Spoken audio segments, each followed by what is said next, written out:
మన పెట్టుబడి మన పిల్లల భవిష్యత్తు కోసమే కదా. మీ పెట్టుబడికి నమ్మకమైన వేదిక శ్రీ వాసవి ప్రాజెక్ట్స్.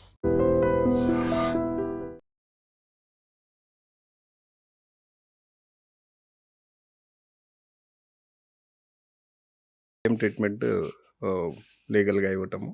సో అట్లా మనం బ్యాలెన్స్ చేసి చేస్తాం. సార్ ఫస్ట్ పోస్టింగ్లో మీకు మంచి ఛాలెంజ్ వచ్చింది, కానీ అక్కడ ఒక మీకు మెమరబుల్ ఒక కేసు ఉంటుంది ఏదో ఒకటి. ఉన్నది ఒకటి మెమరబుల్ కేసు ఉంది. అది గుత్తి పోలీస్ స్టేషన్ లిమిట్స్లో ఒక కేసు.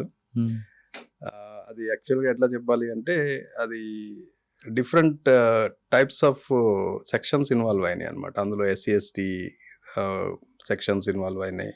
తర్వాత ఫస్ట్ అది ఒక ఏమంటారు ఒక యాక్సిడెంటల్ ఇష్యూ లాగా స్టార్ట్ అయ్యి తర్వాత ఆ వ్యక్తి చనిపోవటము, తర్వాత దాంట్లో ఆ వ్యక్తి ఒక ఎస్టీ కమ్యూనిటీకి అవటము, దానివల్ల ఎస్సీ ఎస్టీ కేసు ఇన్వాల్వ్ అవటము. సో ఇట్లా ఒక ఏమంటారు ఒక సెన్సేషన్ లాగా ఆ కేసు క్రియేట్ అయింది అనమాట. సో అల్టిమేట్గా అది ఏంటి అంటే ఆ వ్యక్తి సెల్ఫ్ యాక్సిడెంట్లో చనిపోవటము, ఇన్వెస్టిగేషన్లు ఇవన్నీ బయటపడ్డాయి. సో బట్ అది ఆ ఇన్వెస్టిగేషన్ అనేది చాలా మలుపులు తిరుగుకుంటూ వెళ్ళింది. సో ఆ ఇన్వెస్టిగేషన్లో మొత్తము మనము ఎండింగ్కి వెళ్ళినప్పుడు సో అది ఒక సెల్ఫ్ యాక్సిడెంట్, దాంట్లో ఎవరి ప్రమేయం లేదు. యాక్సిడెంట్ అవటం వల్ల అతను కోమాలోకి వెళ్ళి సబ్సిక్వెంట్లో చనిపోవటం జరిగింది. సో దీన్ని మనం ఇన్వెస్టిగేట్ చేసి దీన్ని అంతా ప్రూఫ్ తీసుకొచ్చేసి ఇది ఎవరు చేసిన పని కాదు, సెల్ఫ్గానే చనిపోయాడు అని చెప్పేసి దాన్ని కేసుని క్లోజ్ చేయడం జరిగింది. బట్ ఎస్సీ ఎస్టీ కేసుని అంత ఒక సెన్సేషన్ అయిన కేసుని క్లోజ్ చేయడం అంటే చాలా గట్స్ ఉండాలి. But we have collected all the evidence, all material and all circumstantial evidence. అది చేసేసాం. దట్ కొంచెం సాటిస్ఫాక్షన్ అనిపించింది. సార్ ఆ కేసును మీరు 304A కింద క్లోజ్ చేస్తుంటారు, రోడ్ యాక్సిడెంట్ కదా, అంతే కదా? ఓకే, కానీ ఈ రెండు వర్గాలు మీకు డిస్టర్బెన్స్ చేశాయి కదా, వాళ్ళ మీద యాక్షన్ ఉందా? డిస్టర్బెన్స్ అంటే దీంట్లో మిస్టేక్ ఆఫ్ ఫ్యాక్ట్ ఉంది ఇందులో యాక్చువల్లీ. ఓకే, ఎందుకు అంటే ఆ రోజు అతను ఫ్రెండ్స్తో బయటకు వెళ్ళటము, ఫ్రెండ్స్తో తాగటము జరిగింది. అది బయటకు కనిపించేది ఏంటంటే ఫ్రెండ్స్ తీసుకెళ్ళి ఏదో చేశారు అనేది వచ్చింది. బట్ యాక్చువల్గా ఫ్రెండ్స్తో వెళ్ళిన మాట వాస్తవమే కానీ బట్ అతని తర్వాత బయటికి సింగిల్గా వచ్చాడు. మనకి అది సీసీ ఫుటేజ్ ఎవిడెన్స్ అంతా ఉంది. అక్కడ ఒక హోటల్లో ఉన్నారు వాళ్ళు, ఆ హోటల్ బాయ్ కూడా ఎవిడెన్స్ ఇచ్చారు, ఇతను ఒక్కడే వెళ్ళటం మేము చూసాము అని చెప్పేసి. సో అట్లా మనం మొత్తం కనెక్ట్ చేసి బోత్ సైడ్స్ని కూడా మనము కాన్ఫరెన్స్లోకి తీసుకొని అది చేయాల్సి వచ్చింది. బట్ అంటే ప్రొఫెషనల్లీ ఒక సాటిస్ఫైడ్ ఇన్వెస్టిగేషన్ అనమాట. అంటే ఫ్యాక్ట్ని మనం బయటకి తీసుకురావాలి, బయట కనిపించేది ఒకటి ఉంటుంది, అసలు ఫ్యాక్ట్ ఒకటి ఉంటుంది. We another that true fact అనమాట ఇన్ ఇన్వెస్టిగేషన్. సో ఇన్వెస్టిగేషన్ లో కిక్ అంటే ఏంటి, ఇలా ఉంటుందా అనేది first time I tasted the. ఎలా మీకు లీడ్ వచ్చిందండి దాంట్లో? ఇప్పుడు సీసీ కెమెరా ఒకటే అట్లని కాదు, అది one of the evidence. So actual గా వాళ్ళ మదరు చెప్పిన నేరేషన్ ని మొత్తం మనం వెరిఫై చేసాం సార్. అంటే ఆ కేసులో లీడ్ ఎక్కువ ఉంది తాడిపత్రి. ఆ కేసులో మెయిన్ కంప్లైంట్ వాళ్ళ మదర్, చనిపోయిన వ్యక్తి యొక్క మదర్ అనమాట. ఈ చనిపోయిన వ్యక్తి actually unmarried youngster, around 25-26 years ఉంటాయి. వాళ్ళ మదరు కంప్లైంట్ చేశారు. ఏం చేశారు అంటే ఫ్రెండ్స్తో వెళ్ళాడు, ఆ రోజు ఏదో చిట్టి పాడాడు, చిట్టి డబ్బులు ఒక 40,000 ఎంతో ఉన్నాయి. సో ఫ్రెండ్స్ తీసుకెళ్ళి వీని చంపేసి డబ్బులు తీసుకుపోయారు అనేది ఆమె ఎలిగేషన్. సో ఇది స్టేట్మెంట్. ఈ స్టేట్మెంట్లో ఒక్కొక్క నేరేషన్ని మేము ఎగ్జామిన్ చేస్తాం. సో దీంట్లో ఫ్రెండ్స్తో వెళ్ళారు, ఓకే అది ప్రూవ్ అయింది, ఫ్రెండ్స్తో వెళ్ళిన మాట వాస్తవం, తాగిన మాట వాస్తవమే. నెక్స్ట్ వచ్చేసి ఇతను చిట్టి పాడాడు, డబ్బులు ఉన్నాయి అన్నాడు. సరే చిట్టి పాడిన అతన్ని పిలిపించాము, మాట్లాడితే అతను చిట్టి పాడిన మాట వాస్తవమే కానీ నేను డబ్బులు ఇవ్వలేదు అని చెప్పాడు. సో అక్కడ సెకండ్ ఎలిగేషన్ అనేది నాట్ ప్రూవ్డ్. సో అట్లా ఇంకోటి ఏంటంటే మరి ఇతను ఎలా పడిపోయాడు, నిజంగా పడ్డాడా, ఎవరన్నా అటాక్ చేశారా అనేది థర్డ్ క్లారిఫికేషన్. అది మనకి అతను ఒక్కడే బయటకు రావటం, బయటకు వచ్చిన తర్వాత ఒకడే వెళ్ళి పెట్రోల్ కొట్టించుకోవటము, ఇవన్నీ కూడా మనకి oral and technical evidence available ఉన్నాయి. సో వాటన్నిటిని కూడా కలెక్ట్ చేసి ప్రాపర్గా మనము ఇది ఫ్యాక్ట్ అని చెప్పేసి చెప్పడం జరిగింది. ఎలా చనిపోయాడు ఆయన? Self accident. తాగేస్తున్నారు కాబట్టి ఇంకా మళ్ళీ ఎక్కువ ఇంకొంచెం తాగుదాం అనేసి ఫ్రెండ్స్ రూమ్లో ఉన్నప్పుడు ఇతనే వెహికల్ తీసుకొని బయటకు వచ్చాడు. బయటకు రావడం వల్ల తాగిన మత్తులో స్కిడ్ అయింది బండి, పడ్డాడు. ఫస్ట్ కోమాలోకి వెళ్ళాడు. ఒక 2-3 days తర్వాత ఈ డైట్. And hospital. సార్ ఇది కాకుండా నేను ఇందాక మాట్లాడిన ఫస్ట్‌లో 2 గ్రూప్‌లు. ఆ గ్రూప్‌లు ఎప్పుడైనా ఎదురుపడ్డాయా మీకు? ఎదురుపడ్డాయి. చాలా సార్లు ఎదురుపడ్డాయి. వాళ్ళు అసలు మామూలుగా ఉండరు కండి. ఎవరైనా ముందు పోలీసుని ట్రాన్స్‌ఫర్ చేస్తాం అంటారు కదా! ఆ, అటువంటి ఏమైనా వార్నింగ్‌లు వచ్చాయా? నాకైతే డైరెక్ట్ వార్నింగ్స్ అయితే రాలేదు. హ్మ్. బట్ చాలా సందర్భాల్లో డిఎస్పీ గారు చేసింది కరెక్టే అని జేసీ ప్రభాకర్ రెడ్డి గారు అన్న సందర్భాలు ఉన్నాయి. పెద్దారెడ్డి పెద్దారెడ్డి అప్పుడు అంత లేదా? ఫామ్ లేదు, సైలెంట్ గానే ఉన్నారు. హుహు. సైలెంట్ గానే ఉండేవాడు. వాళ్ళ ఊర్లోనే ఉండేవాడు. ఎక్కువ తాడిపత్రి కూడా వచ్చేవాడు కాదు. హుహు. కానీ ఫస్ట్ పోస్టింగ్‌లో మీకు మంచి ఎక్స్‌పీరియన్స్ వచ్చి ఉంటది అయితే. వచ్చింది లా అండ్ ఆర్డర్ కంట్రోల్ ఎలా చేయాలి, హ్మ్. ఇట్లాంటి ఫ్యాక్షన్ యాక్టివిటీస్ ని ఎట్లా కంట్రోల్ చేయాలా, మానిటర్ చేయాలా, దీని మీద వచ్చింది. అక్కడ కౌన్సిలింగ్ ఉండేదా? ఉండేది, కౌన్సిలింగ్ ఉండేది. చెప్పాం కదా, ఈ 2 పార్టీస్కి ఈక్వల్ ట్రీట్మెంట్ కౌన్సిలింగ్ ఉంటుంది. హుహు. అంటే గతంలో ఒక ఆఫీసర్ ఉండేవారు. ఆయన ఇచ్చిన కౌన్సిలింగ్ చేసేవారా? ఆ టైప్ కౌన్సిలింగ్ లేదా వేరేగా సాఫ్ట్ కౌన్సిలింగ్? అవి చేసాము, మామూలు చేసాము, అన్ని రకాలుగా చేసాము. ఎందుకు అంటే నీడ్ బేస్డ్, ఎవరికి ఏ టైప్ ఆఫ్ కౌన్సిలింగ్ అనేది ఆ టైప్ ఆఫ్ ఇస్తేనే వర్కౌట్ అవుతుంది అట్లా. అంటే గతంలో ఆయన ఒక కౌన్సిలింగ్ ఉండేది. తర్వాత ఫ్యాక్షనిస్ట్‌కి మెయిన్ ఆక్సిజన్ ఫైనాన్స్. ఆ ఫైనాన్స్‌ని క్రాక్ చేసేవాడండి ఆయన. అంటే ఇప్పుడు చేంజ్డ్ సర్కమ్స్టాన్సెస్లో ఏమైందంటే మోస్ట్లీ వీళ్ళంతా పొలిటికల్గా ఎదగటం స్టార్ట్ అయింది. హ్మ్. పొలిటికల్గా ఎదగటం స్టార్ట్ అయిన తర్వాత ఆటోమేటిక్గా వాళ్ళకి ఏదో విధంగా ఫైనాన్సెస్ సప్లై అనేది ఉంటుంది. హ్మ్. ఏదో ఒక పదవి ఉండటమో లేకపోతే ఎట్లా. హ్మ్. సో అది మనం చేయలేం, because that is all legal. Hmm. So ఇల్లీగల్గా ఏదైనా ఉండంటే ఆటోమేటిక్గా బంద్ చేసుకుంటారు. అవి once officer is tough and is fair, so ఆటోమేటిక్గా they will set their own things. Okay. Tadipatri తర్వాత ఎక్కడికి వచ్చారు? నేను పెద్దాపురం వెళ్ళాను. ఈస్ట్ అక్కడ గోదావరి. నుండి అదొక క్రైమ్ ఇదొక క్రైమ్ కదా. Yes, ఇది మీరు వెళ్ళేసరికి పెద్దాపురంలో ఆ పని పూర్తిగా క్లోజ్ అయి ఉంటది అప్పటికి. అయిపోయింది. అదే అప్పుడు అయిపోయింది. 70s, 80sలోనే మాక్సిమం బంద్ అయింది. అప్పుడున్న కలెక్టర్ అండ్ డిస్ట్రిక్ట్ అడ్మినిస్ట్రేషన్ దాని మీద రిహాబిలిటేషన్ అనేది బాగా చేశారు. రిహాబిలిటేషన్ చేసిన తర్వాత వాళ్ళందరికీ వేరే ఉపాధి కల్పించడము, వాళ్ళు వేరే యాక్టివిటీస్ టేకప్ చేయడానికి ఫర్ లైవ్లీహుడ్ చేయడం వల్ల మ్యాక్సిమం తగ్గింది. బట్ నేను అక్కడ ఛార్జ్ తీసుకునేసరికి ఇది అదర్ కైండ్ ఆఫ్ అనమాట. అంటే ఇప్పుడు ఆన్లైన్ బుకింగ్స్ అని అట్లాంటివి ఉన్నాయి. హ్మ్. సో హియర్ అండ్ దేర్ ఉన్నాయి. బట్ మా కంప్లైంట్ వచ్చినప్పుడు దాని మీద యాక్షన్ తీసుకునేవాళ్ళం. సార్ అక్కడ కేసు జరిగితే ఎవరైతే ఇల్లు నిర్వహిస్తున్నా ఆ ఇంటికి తాళం వేయడం కొంతమంది ఆఫీసర్లు చేసేవారు. కొంతమంది కలెక్టర్ గారు ఆర్డీఓ ఆదేశాలతో ఇల్లు సీజ్ చేసేవారు. ఈ రెండిట్లో మీరే తీసుకునేవారు? యాజ్ పర్ లా, అంటే మనకి పీటా యాక్ట్ అనేది ఉంటుంది కదా. అవును. పీటా యాక్ట్ ప్రకారము మనము ఏదైనా పోలీస్కి సీజ్ చేసే పవర్ ఉండదు, కోర్టు ద్వారానే చేస్తాము. కానీ తాళం వేయచ్చు ఆ, కదా. అంటే అది ఎక్స్ట్రీమ్ స్టెప్. అప్పుడు ఉన్న పరిస్థితులు అంత ర్యాంపెంట్ ఉన్నది కాబట్టి officers might have taken that decision. నేను వెళ్ళే టైంకి అది అంత ప్రివలెంట్గా లేదు. ఆల్మోస్ట్ అందరూ కూడా రిహాబిలిటేట్ అయిపోయారు. అసలు ఊరు వదిలి వెళ్ళిపోయినారు చాలా మంది. కానీ ఊరి బదులు వెళ్ళిపోయిన ఆ ముద్ర మాత్రం ఉండిపోయిందండి. అంటే ఇక అది ఆ లెగసీ ఇప్పుడు చిలకలూరిపేట ఎట్లా ఉందో పెద్దాపురం అనేది కూడా అట్లా ఆ పేరు అట్లా కంటిన్యూ అవుతుంది. కానీ వాళ్ళ వల్ల మిగతా వాళ్ళు కూడా చాలా సఫర్ అయ్యారు కదండి. అది లేదు, అది అయిపోయింది. ఆ ఫేజ్ ఎండెడ్. ఆల్మోస్ట్ 2000 వరకే అది క్లోజ్ అయిపోయింది. అంటే పెద్దాపురం అమ్మాయికి పెళ్లి సంబంధం చూడాలన్నా, పెద్దాపురం అబ్బాయికి ఆ ఊరికి పెళ్లి ఇవ్వాలన్నా 1-2 సార్లు ఆలోచించేవారు. అది నేను వెళ్ళే టైంకి ఆ పరిస్థితి లేదు. లేదా? అంతా చాలా ప్రాస్పర్డ్ టౌన్, అది చాలా ప్రాస్పర్డ్ టౌన్. సామర్లకోట, పెద్దాపురం పక్కనే ఉంటుంది. జస్ట్ దాని బోర్డర్ ఏముండదు, అనుకొని కలిసే ఉంటాయి ఉంటాయి, రెండు. అవును. So very very prospered villages they are, towns they are. Public ఎలాగుంటారండి? ఒబే చేస్తారా అలా అని? Public are very aware of law. First thing, అచ్చా. వాళ్ళకి చట్టం తెలుసు, బాగా మ్మ్. అవేర్ ఉంటారు. క్వశ్చనింగ్ నేచర్ కూడా ఉంటుంది. మ్మ్. ఒకవేళ ఆఫీసర్ ఓవర్ బోర్డ్ వెళ్తున్నా కానీ వాళ్ళు చెప్తారు, మీరు అలా చేయడానికి లేదు కదా అని చెప్తారు అనమాట. ఆ టైప్. ఏముందండి పెద్దాపురంలో మీకు మెమరబుల్? పెద్దాపురంలో memorable, I have done major elections there. 2014 elections state bifurcate అయిన తర్వాత ఫస్ట్ ఎలక్షన్స్ నేను అక్కడే ఉన్నాను. దాని తర్వాత వచ్చిన local body elections like municipalities, తర్వాత ఇవన్నీ గ్రామ పంచాయతీ ఎలక్షన్స్ అన్నీ కూడా ఉన్నాను. సో ఆ ఎలక్షన్స్ అంటే యాక్చువల్గా పెద్దాపురం, ఈస్ట్ గోదావరి అంతా కూడా పొలిటికల్లీ వాలటైల్ ఏరియాస్. అవి చాలా అవేర్నెస్ ఉంటుంది పొలిటికల్ కాన్ఫ్లిక్ట్స్ ఎక్కువ ఉంటాయి అక్కడ.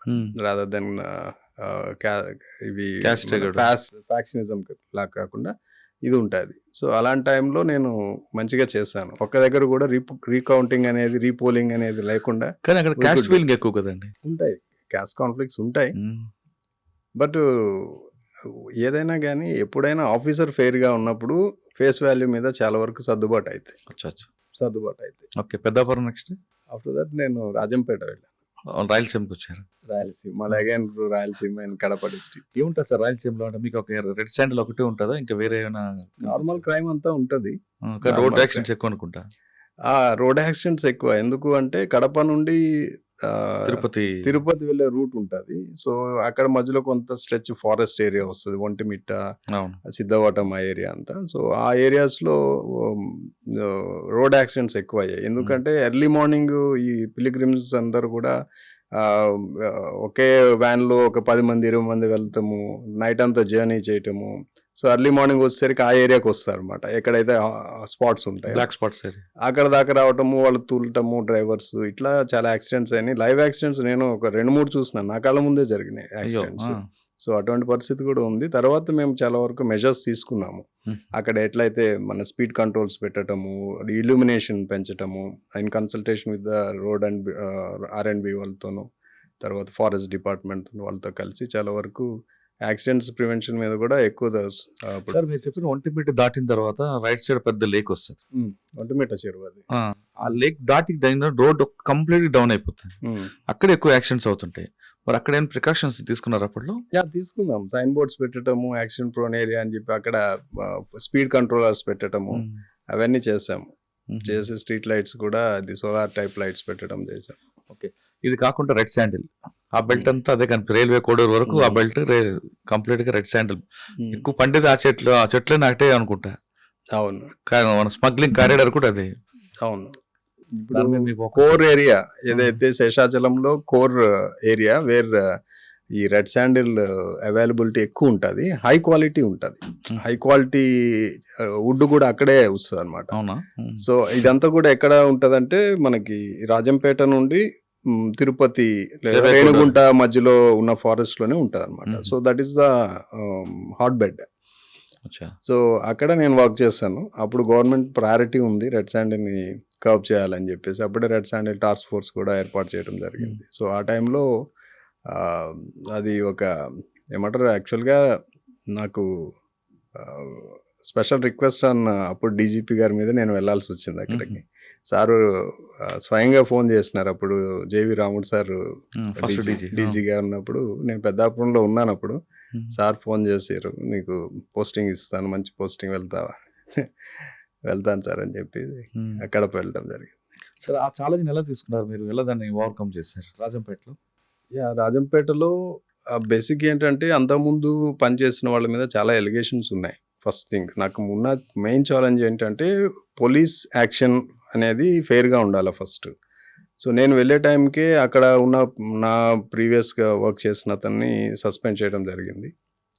సో ఎలిగేషన్స్ మీద. తర్వాత అక్కడ చాలామంది ఆఫీసర్స్ మీద కూడా ఈ రెడ్ శాండ్తో స్మగ్లర్స్తో వాళ్ళు కంబైన్ అయ్యారు అని చెప్పేసి కొన్ని ఎలిగేషన్స్ ఉన్నాయి. సో ఫస్ట్ ఛాలెంజ్ ఏంటంటే first to get clean image to the police in that area first. అదొకటి మెయిన్ ఛాలెంజ్. రెండోది వచ్చేసి ఈ రెడ్ శాండిల్ స్మగ్లింగ్ని మనం కర్బ్ చేయాలి. So these are the 2 challenges I have taken up. So అట్లాగే రెండిట్లో కూడా నేను సక్సెస్ అయ్యాను. ఫస్ట్ మనం ఫెయిర్ యాక్షన్ పోలీస్ నుండి, ఎవరు కూడా రెడ్ శాండిల్ అన్న దాని మీద స్ట్రిక్ట్ యాక్షన్ ఉండాలా యాజ్ పర్ లా. ఎక్కడ కూడా ఒక చెట్టు కూడా కొట్టడానికి వీల్లేదు అన్నట్లు. సో దానికి మనం ఏం చేయాలి అంటే మన కోఆర్డినేషన్ ఉండాలి ఫారెస్ట్ డిపార్ట్మెంట్తో, బికాజ్ అదంతా ఫారెస్ట్ సబ్జెక్ట్. బట్ జ్యూరిస్డిక్షన్ మన దగ్గర ఉంది కాబట్టి మేము ఫారెస్ట్ వాళ్ళతో మంచి సంబంధాలు పెట్టుకోవటము, ఇన్ఫర్మేషన్ షేరింగ్ చేసుకోవటము, కంబైన్డ్గా ఆపరేషన్స్ చేయటము చేసాము. అప్పుడు కూడా ఒక డిఎఫ్ఓ గారు ఉన్నారు, is very cooperative, young officer. So Venkatesh అని చెప్పేసి is very close to me. So ఇద్దరం కలిసి మంచిగా చేసినాం. మంచి టాస్క్ చెప్పండి. మంచి టాస్క్ అంటే ఒక కేసు, ఒక ఇద్దరు కూలీలు, అంటే రెడ్ శాండిల్ కొట్టడానికి వచ్చిన కూలీలు ఒక ఇద్దరు మనకి దొరికారు. ఒక ఎర్లీ మార్నింగ్ తమిళనాడు కూలీలేనా? తమిళనాడు. సో వాళ్ళు దగ్గర వాళ్ళందరూ పట్టుకున్నాము. వాళ్ళతో మాట్లాడిన మొత్తం సెర్చ్ చేస్తే వాళ్ళ దగ్గర 2 ఆర్టీసీ టికెట్స్ దొరికాయి. ఆర్టీసీ టికెట్స్ అంటే వాళ్ళు ఆర్టీసీ బస్సులో ట్రావెల్ చేసి వచ్చారు ఇక్కడికి. ఎక్కడి నుండి? అక్కడ చెన్నై నుండి వీళ్ళు వచ్చారు. అది కర్నూలు డిపో బస్సు. సో మనం వీళ్ళని అడిగాము, అసలు మీరు ఎట్లా వచ్చారు, ఎవరు తీసుకొచ్చారు అంటే వాళ్ళు సమ్ ఎక్స్ అనే ఒక పేరు చెప్పారు. వాళ్ళు మొత్తం 10 మందిని తీసుకొని వచ్చారు. అంటే ఎట్లా వచ్చారు అంటే దే నెరేటెడ్ ఎవ్రీథింగ్. వాళ్ళు ఊర్ల నుండి చెన్నైకి ఎలా వచ్చారు, చెన్నై నుండి ఈ బస్ ఎట్లా ఎక్కారు, సో ఈ బస్సులో ఏం జరిగింది. సో వాళ్ళు చెప్పడం ఏంటంటే చెన్నైలో ఒక స్టాప్ దగ్గర ఈ డిపో బస్సులు ఆగుతాయి. అంటే ఇవి ఇటు కర్నూలు వచ్చేవి, తిరుపతి వచ్చే బస్సులు వాళ్ళని అక్కడ ఆపుతారనమాట. సో అక్కడ ఆపుకొని ఈ ఎవరైతే మీడియేటర్ ఉంటారో మీడియేటర్ మన ఆర్టీసీ వాళ్ళతో ముందే మాట్లాడుకుంటారు, ఇన్ని సీట్లు నాకు రిజర్వ్ కావాలి. సో ఒక్కొక్క సీట్ రిజర్వ్కి వీళ్ళు కొంత కమిషన్ తీసుకుంటారు, టికెట్ కాకుండా. ఎవరు? Drivers and conductors. యాక్చువల్లీ అప్పుడు కండక్టర్స్ లేరు, డ్రైవర్సే టికెట్. సో ఇట్లా ఐడెంటిఫై అయిందనమాట. సో ఐడెంటిఫై అయిన తర్వాత మొత్తం అసలు ఎంతమంది ఇలా చేస్తున్నారు అనేది వెరిఫై చేస్తే దాదాపు మనకు ఒక 22 మంది డ్రైవర్స్ ఐడెంటిఫై అయ్యారు ఇట్లాంటి యాక్టివిటీస్ చేస్తున్నారు. సో ఆ కేసు టికెట్లు దొరుకుతాయి కదా, సీట్లు ఉంటాయి కదా, అంటే వాళ్ళకి అంటే వీళ్ళకి 2 సౌలభ్యం.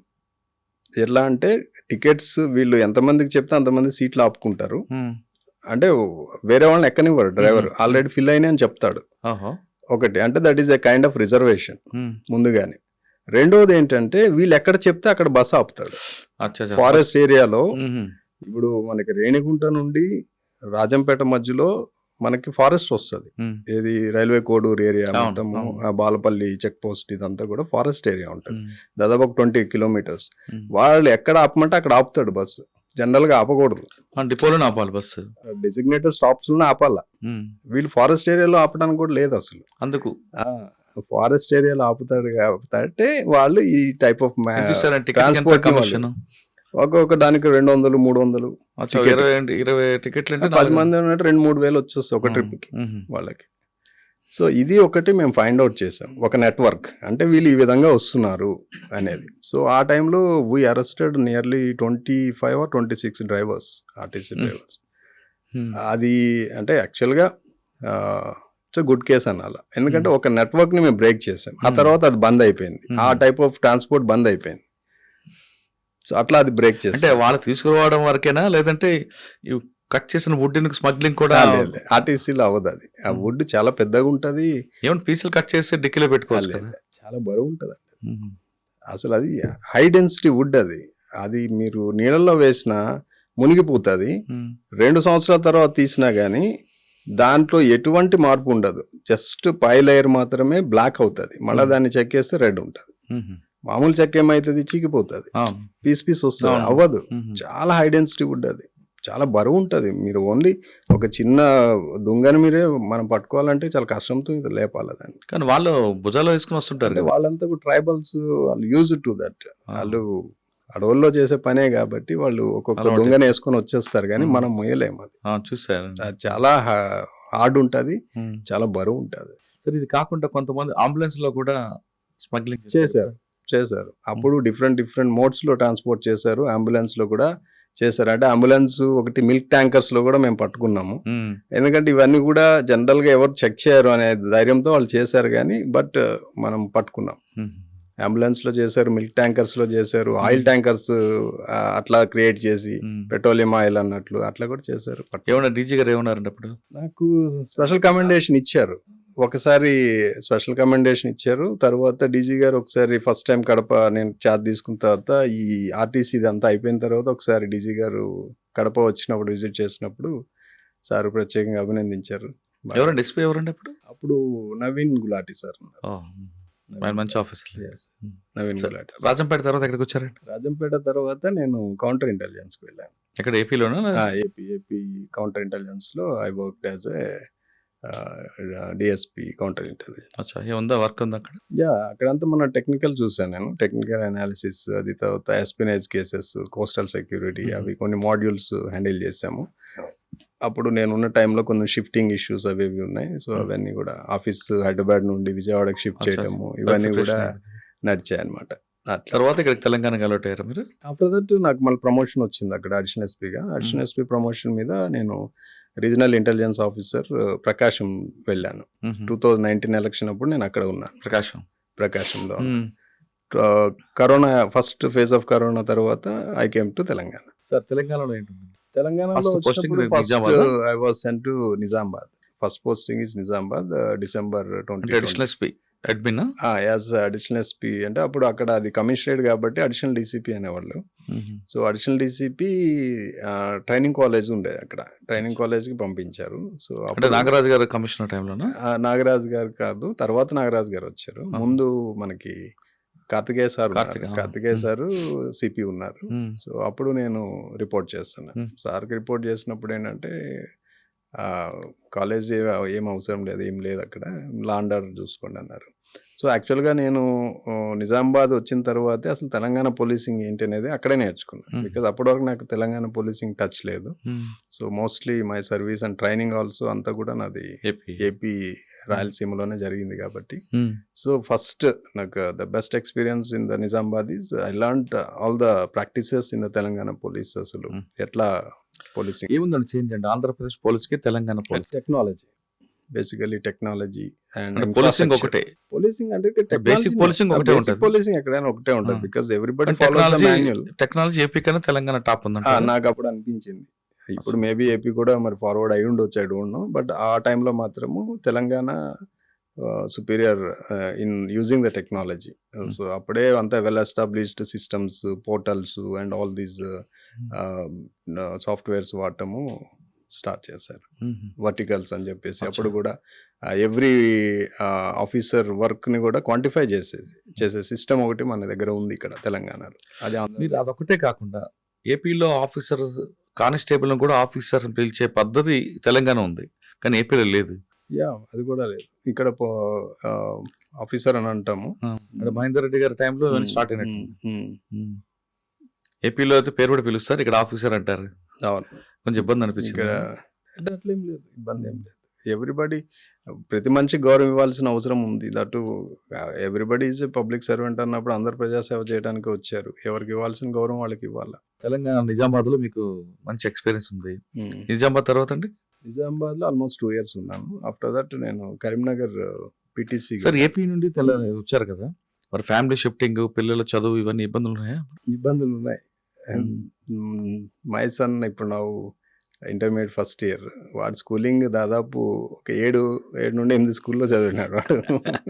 ఫస్ట్ నుండి 10th వరకే ఒక 8 స్కూల్ చదువుకుంటాడు.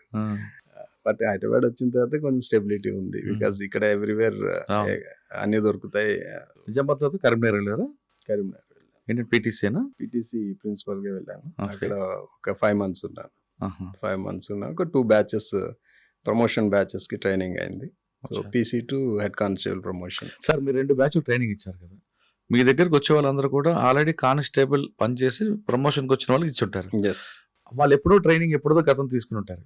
ఇప్పుడున్న ట్రైనింగ్ కి వాళ్ళు సూటబుల్ అయ్యారా? ఆ సెక్షన్ అంతా అలవాటు పడ్డారా? అప్పటికి ఇప్పటికి అంటే ఫిజికల్ ట్రైనింగ్ తేడా ఏమేం లేదు. సో ఈ పెరాడ్ అండ్ ఆల్ దీస్ థింగ్స్ తేడా టెక్నాలజీ ఉంటది కదా. ఇప్పుడు మనం వాడే టెక్నాలజీ ఒక వరకు తేడా ఉంటుంది. తర్వాత లా ఒకటే, అప్పుడు ఏముందో అదే ఉంటుంది. ప్రొసీజర్స్ సేమ్ ఉన్నాయి. అయితే నేను ఇక్కడికి వచ్చిన తర్వాత, వీళ్ళు ట్రైనింగ్ వచ్చిన తర్వాత ఏం చేస్తున్నామంటే, వీళ్ళంతా హెడ్ కానిస్టేబుల్స్ కాబట్టి వీళ్ళు ఇన్వెస్టిగేషన్ చేయొచ్చు.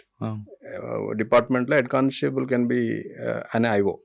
So for the cases where punishment is lesser punishments ఉన్నాయి. సో వాళ్ళకి ఇన్వెస్టిగేషన్ మీద ఎక్కువ నేను స్ట్రెస్ చేసి ట్రైనింగ్స్ ఇచ్చాను. ఇన్వెస్టిగేషన్ ప్రొసీజర్స్ ఏంటి, సిడి ఫైల్ ఎట్లా బిల్డ్ చేయాలి, స్టేట్మెంట్స్ ఎట్లా రికార్డ్ చేయాలి, ఎవిడెన్స్ ఎలా కలెక్ట్ చేయాలి, మళ్ళీ కోర్టుకి రిపోర్ట్స్ ఎట్లా చేయాలి, వీటి మీద ఎక్కువ వాళ్ళకి స్ట్రెస్ చేసి నేను చేశాను. ఎందుకంటే they are becoming IOs now. So అట్లా వాళ్ళకి ఎక్కువగా నేను ఇండోర్ ట్రైనింగ్ ఎక్కువ ఇచ్చాను రాదర్ దెన్ అవుట్డోర్. ఎందుకంటే అందరూ కూడా 40+ అప్పటికే ఆయన చాలా మల్టిపుల్ హెల్త్ ఇష్యూస్ ఉన్నవాళ్ళు చాలా మంది ఉన్నారు. కాబట్టి considering their health also outdoor తగ్గించి ఇండోర్ మీద ఎక్కువ ఫోకస్ చేస్తారు. వాళ్ళ డిపార్ట్మెంట్కి వచ్చేసరికి తర్వాత హెడ్ కానిస్టేబుల్ అయినసరికి మధ్యలో ఒక 10 years, ఓకే, కానీ వాళ్ళ బిహేవియర్ చేంజ్ అని చెప్పారా? అరే తురే అనకూడదని, ఎందుకంటే వాళ్ళు సర్వీసులకు వచ్చేటప్పటికి అందరికి అరే తురే అంటారు. హెడ్ కానిస్టేబుల్ వచ్చేసరికి అందరికి మర్యాద ఇవ్వాల్సిన పరిస్థితి ఉంది. అవును. ఇప్పుడు పరిస్థితి మారింది. అండ్ వాళ్ళకి ఆ బిహేవియర్ యాటిట్యూడ్ చేంజ్ అని చెప్పారా? వాళ్ళు చాలా చూసారు డిపార్ట్మెంట్ లో చేంజ్. నాకన్నా సీనియర్స్ ఉన్నారు అందులో డిపార్ట్మెంట్ లో. ఎంత ఉన్నా సరే అండి అరే తురే అనే పదం ఇంకా అది పోవట్లేదు. లేదా అది చాలా రేర్ ఉంది. ఆల్మోస్ట్ అది ఆ కల్చర్ పోయింది. ఆ కల్చర్ చాలా rare. We see that culture in the police department. So everybody is giving respect. ఇవ్వకపోయినా ఊడుకునే పరిస్థితి కూడా లేదు ఇప్పుడు యాక్చువల్లీ. అది పబ్లిక్ లో క్వశ్చన్ ఇచ్చేసి వచ్చింది కదా పవర్. ఓకే, కరీంనగర్ తర్వాత ఎక్కడికి వచ్చారండి ప్రమోషన్? కరీంనగర్ తర్వాత నేను రాచకొండ క్రైమ్ బ్రాంచ్ కి వచ్చాను. రాచకొండ క్రైమ్ 2003 జూలైలో. ఓకే సార్, రాచకొండకు వచ్చే ముందు ఒక్కసారి మీ పర్సనల్ లైఫ్కి వెళ్దాం. మీకు హాబీస్ ఏంటండి? నాకు హాబీస్ చాలా ఉన్నాయి. Photography is one of the hobby and painting వేస్తాను. తర్వాత స్విమ్మింగ్ నేర్చుకున్నా నేను కరీంనగర్లో ఉన్నప్పుడు. I learn swimming along with my son. తర్వాత టెన్నిస్ నేర్చుకున్నా. పెద్దాపురంలో ఉన్నప్పుడు టెన్నిస్ నేర్చుకున్నాను. రాజంపేటపురం మీ క్వార్టర్స్ ముందు పెద్ద ల్యాండ్ ఉంటుంది, అక్కడ నేర్చుకున్నారా? కాదు, అక్కడ క్లబ్ ఉంటది. అక్కడ ఒకటి రాజుగారి క్లబ్. రాజుగారి క్లబ్ ఉంటది. ఆయన రాజు ఆయన పేరు ఉంటది. ఒక ఆయన రాజు అని అంటారు. రాజు అంటారు. ఆయన వాళ్ళది అంటే వాళ్ళకి అసోసియేషన్, ఓల్డ్ ఏజ్ పర్సన్స్ ఒక అసోసియేషన్ ఉంటుంది. అందులో నేర్చుకున్నాను. అయిన తర్వాత రాజంపేటలో ఉన్నప్పుడు నేను హార్స్ రైడింగ్ నేర్చుకున్నాను. అంటే ఎక్కడ పనిచేస్తే అక్కడ ఒకటి, ఎక్కడ పనిచేస్తే అక్కడ ఏదో ఒకటి నేర్చుకున్నాను. సో ఫోటోగ్రఫీ నిజామాబాద్ లో నేను ఫోటోగ్రఫీ మాస్టర్. అంటే ఫోటోగ్రఫీ మీద అంత ముందు నుండి ఇంట్రెస్ట్ ఉండేది. బట్ అక్కడికి వచ్చిన తర్వాత కొన్ని స్కిల్స్ డెవలప్ చేసుకోవడం జరిగింది. అక్కడ సంతోష్ అని చెప్పేసి వన్ ఆఫ్ మై ఫ్రెండ్, ఈ thought me that he is a professional photographer. So ఆయన గైడెన్స్ లో నేను కొంచెం దాంట్లో స్కిల్స్ డెవలప్ చేసుకున్నాను ఫోటోగ్రఫీ. రాజకొండలో ఏం నేర్చుకున్నారు? రాచకొండలో అంటే city posting is completely different. City policing లో మనకి పర్సనల్ టైం తక్కువ ఉంటుంది. ఈవెన్ సండేస్ కూడా కొంచెం ఆక్యుపైడ్ ఉంటాం మనం. సో అప్పుడు నేర్చుకున్నాను, ప్రాక్టీస్ చేస్తాను. ఓకే, రాచకొండలో క్రైమ్ బ్రాంచ్ ఎంతకాలం పనిచేస్తారు? 2 years. నేను ఆల్మోస్ట్ 2 years 4 months చేశాను. ఏమున్నాయి సార్ మీకు బాగా గుర్తుండిపోయిన సంఘటనలు? చాలా రాచకొండలో చాలా జరిగాయి. మీరు నాకు తెలిసి ఇద్దరు సిపిలు చూసి ఉంటారేమో. సుధీర్ బాబు గారు, ముగ్గురు సిపిలు చూస్తారు. చౌహాన్ గారు, తర్వాత సుధీర్ బాబు సార్, మళ్ళా జోషి సార్ వచ్చారు, మళ్ళీ సుధీర్ బాబు సార్ మళ్ళీ వచ్చారు. ఆల్మోస్ట్ 4 సరే, నలుగురు సిపిల దగ్గర ఏం నేర్చుకున్నారు? మీకు బాగా గుర్తుండిపోయిన కేసులు ఏమున్నాయండి? సిపిస్ మాటకు వస్తే అందరూ కోఆపరేటివ్, అందరు కూడా మంచి ప్రొఫెషనల్ గానే గైడ్ చేసేవాళ్ళు. సో అందరి దగ్గర ఒక్కొక్కరి దగ్గర ఒక్కొక్క పాయింట్, అంటే వాళ్ళ లైఫ్ స్టైల్, వాళ్ళ వర్కింగ్ స్టైల్ బట్టి నేర్చుకోవడం జరిగింది. సో ఎట్లా సబార్డినేట్స్ ఎలా గైడ్ చేయాలా, ఒక సిచ్యువేషన్ వస్తే మనం ఎలా హ్యాండిల్ చేయాలా, ఇట్లాంటివన్నీ కూడా ఆఫీసర్స్ నుండి నేర్చుకోవడం జరిగింది. కానీ సుధీర్ బాబు గారు ఫీల్డ్ ఆఫీసర్ అండి. మిగతా ఆఫీసర్లు మంచి వాళ్ళే, బాగా చేస్తారు. నేను ప్రతిసారి ఫీల్డ్ లోకి వెళ్ళాలి చూడాలంటుంటారు. సార్ ప్రత్యక్షంగా చూడాలి, చూసి అవగాహన చేసుకుంటేనే కరెక్ట్ గా మనం గైడ్ చేయగలం అనేది ఒక కాన్సెప్ట్ ఉంటుంది. సో మాక్సిమం ఏది జరిగినా సార్ వస్తారు.